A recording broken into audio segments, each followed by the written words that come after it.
So I would like to thank the organizer of the conference for inviting me to present this paper on building an ethical, human-centered AI technology. The title, Magnifica Humanitas, Magnificent Humanity, captures the central conviction of this talk, that the measure of any technology is whether it magnifies or diminishes the human person. The title is chosen from the Pope Leo's written encyclical. Today's presentation is not primarily about algorithms, computing power, or technical breakthroughs. It is about moral and spiritual questions that artificial intelligence forces us to confront. In this presentation, we will explore how AI must be built in service of human dignity, the common good, and authentic relationship. I invite the audience to listen not to as engineers or policymakers alone, but as members of one human family wrestling with a shared moral test. AI is no longer confined to research labs. It diagnoses diseases, who receives loan recommendation, prison sentences, curates the news we read, and even shapes how we form relationships. The pace of deployment is far outstripping the development of ethical and legal safeguards. Response to this reality cannot be one of the two extremes: blind enthusiasm that treats every new tool as progress, or fearful rejection that retreats from technology altogether. And mature response is discernment, careful, ongoing, morally serious evaluation. There are four criteria that will guide the rest of the presentation: human dignity, the common good, inclusion of vulnerable, and the strength of authentic human relationship.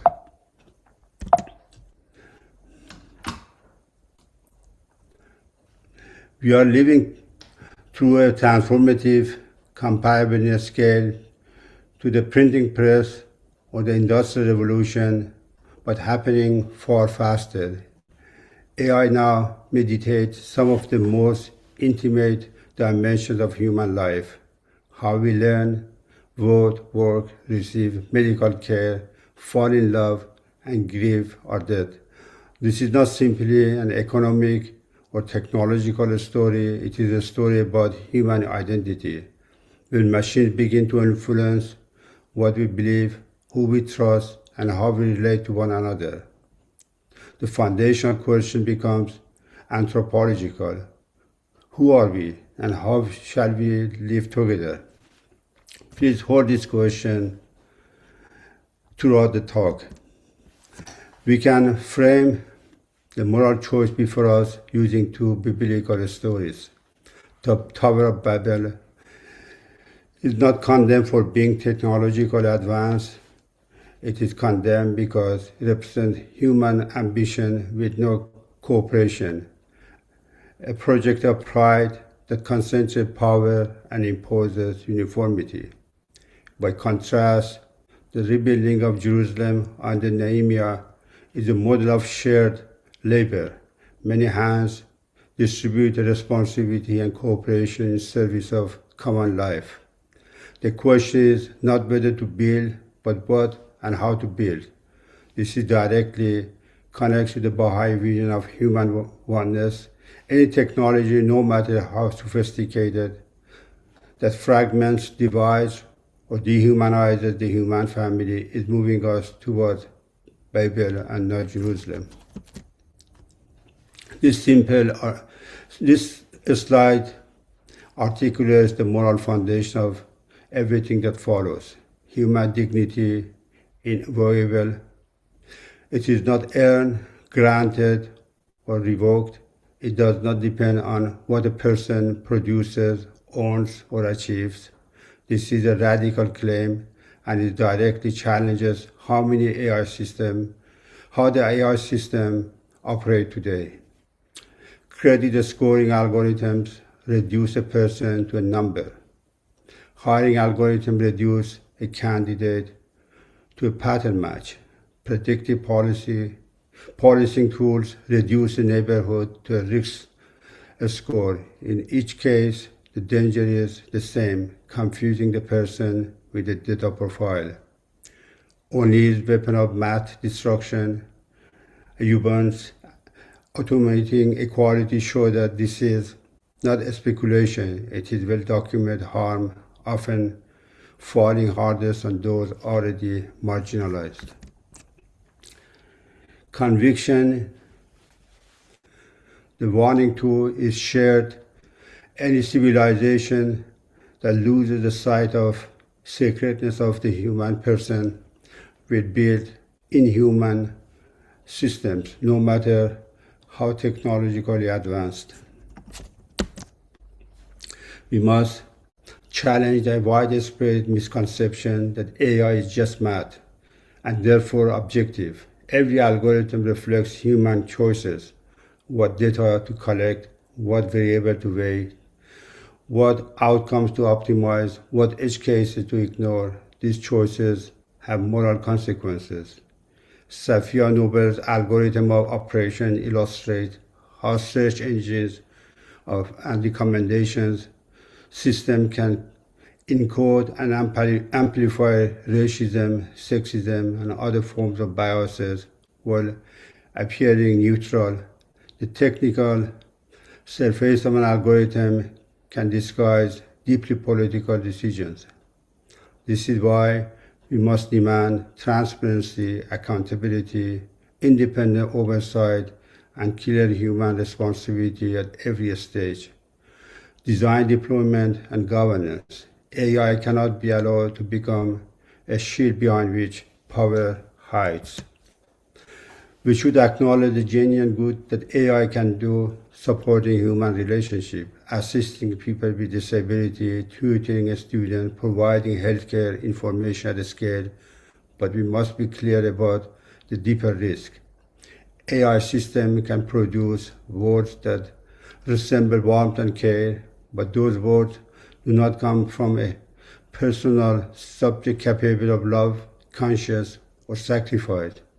Sherry Turkle's work, Along Together, warned more than a decade ago that we increasingly expect more from technology and less from each other. That trajectory has accelerated. The most vulnerable, the elderly in care homes, the chronically ill, the lonely, the grieving, are precisely those most likely to be offered AI companion instead of human presence. This is not a neutral substitution.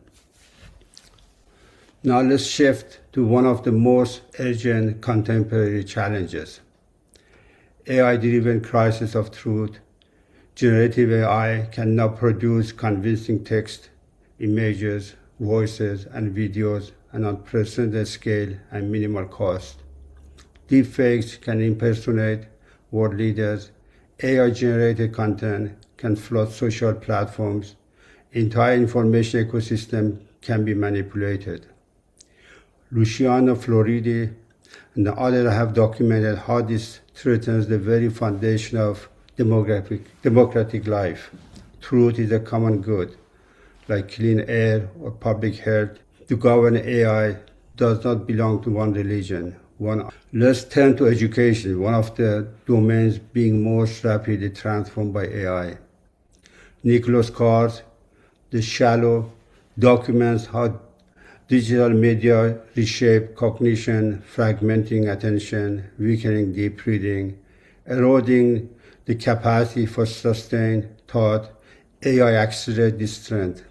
A student can now generate essays in seconds, but they may never develop disciplined thinking that writing an essay is meant to cultivate. Information is not the same as wisdom. Schools and universities must resist the temptation to simply imitate the speed and convenience of digital tools. Instead, they should offer what algorithm cannot: shared physical time, trustworthy human relationship, intellectual discipline. Work is far more than a means of earning income. It is one of the primary ways human beings develop the gifts. Support the automation can free people from dangerous, repetitive, or degrading tasks, and that is genuinely good. But Shushna Zuboff's Age of Surveillance Capitalism documents the darker side. Workers, de-skilled, monitored constantly, treated as data sources, and forced to adapt to machine rhythms rather than other way around. The proper measure of innovation is not productivity alone, but whether it generates work that is human, participatory, and meaningful. This brings us to the concept of data colonialism, developed by Nick Caldry and Ulysses Mehi. Just as historical colonialism extracted natural resources from valuable population, the digital economy can extract data often without meaningful consent and often from those least able to push back. Refugees, low-wages workers, children, and residents of global south are particularly exposed. When persons and communities lose control over how their data is collected and used, knowledge itself ceases to function as a common good and becomes an instrument of domination.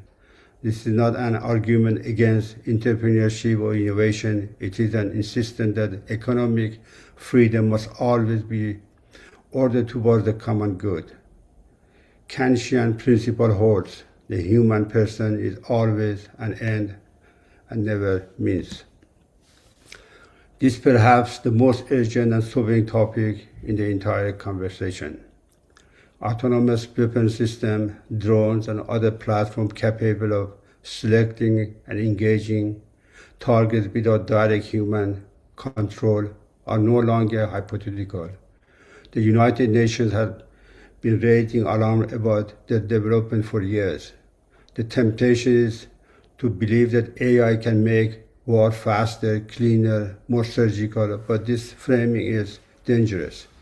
Machines are not moral agents. They cannot bear responsibility, exercise consciousness, or recognize the humanity of the person in their crosshairs. To delegate later decision to algorithms is to remove conscience from the act of killing, a moral catastrophe. Be clear and firm, lethal or irreversible decision must never be delegated to opaque automated system. Peace is not built by faster weapons, but by patient diplomacy, a strong institution, multilateral cooperation, and courage to listen to victims. Let's bring this presentation to its central point. The decisive question of our age is not whether we can build more powerful AI systems. We can and we will. The question is whether we can remain fully human while doing so. The answer lies in a renewed commitment to dignity, truth, work, freedom, solidarity, and peace. We can summarize the four imperatives. The AI must be governed by conscience, not replace it. It must serve persons, not classify them. It must strengthen community, not simulate or erode it. It must support justice, not conceal exclusion behind claim of technical neutrality. The wisdom needed for this task is humanity's shared ethical inheritance. Let's end on a note that is both sobering and hopeful. The digital age does not have to become a new Babel. If guided by wisdom, humanity, and shared responsibility, this present moment can become a construction site for a more humane world. A rebuilt Jerusalem of cooperation, dignity, and communion. But this future will not arrive automatically. It must be chosen deliberately, courageously, and together. We all must take our own role in that choice seriously. And as engineers, educators, policymakers, citizens, parents, neighbors. Thank you very much for your attention.